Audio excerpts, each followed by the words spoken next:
విడుదల రజనీ మీద పెట్టాలనుకుంటున్నట్టు ఒక కేసుకి సంబంధించి రివర్స్ అయింది.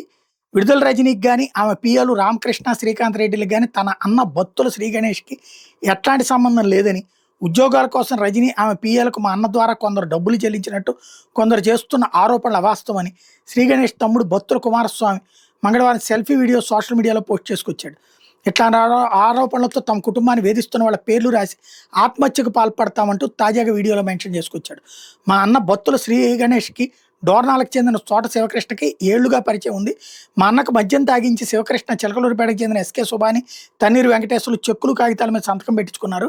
ఏడాది కిందట చిలకలూరిపేట పోలీస్ స్టేషన్లో సుబాని, వెంకటేశ్వర్లు కంప్లైంట్ చేస్తే శ్రీ గణేష్‌ని పోలీసులు తీసుకెళ్లారు. పోలీసులు రాజీ చేసుకోవాలని సూచిస్తే నేను కూడా సాక్షి సంతకం పెట్టి మా అన్నను విడిపించుకొచ్చాను. ఆ తర్వాత కూడా సుబాని, వెంకటేశ్వర్లు న్యూజెండ్లోని మా అమ్మ వాళ్ళ ఇంటికి తాగి వచ్చి మా అన్న తల పగలగొట్టారు. తిరిగి 6 నెలల కింద కూడా మా అన్నని స్టేషన్కి పిలిపించారు. పోలీసుల ముందే సుబాని బెదిరింపులకు పాల్పడ్డాడు. ఈ నేపథ్యంలో మేము నర్సరావుపేట కోర్టులో ఐపీ దాఖలు చేశాం. మా అన్నకు ఆరోగ్యం బాగాలేక ఊళ్ళో ఉండలేక హైదరాబాద్కి వెళ్ళిపోతున్నాడు. మాజీ మంత్రి విడుదల రజనీ ఆమె పిఎలకు మా అన్న ద్వారా ఉద్యోగాల కోసం డబ్బు చెల్లించినట్టు కొందరు చేస్తున్న ఆరోపణలు అవాస్తవం.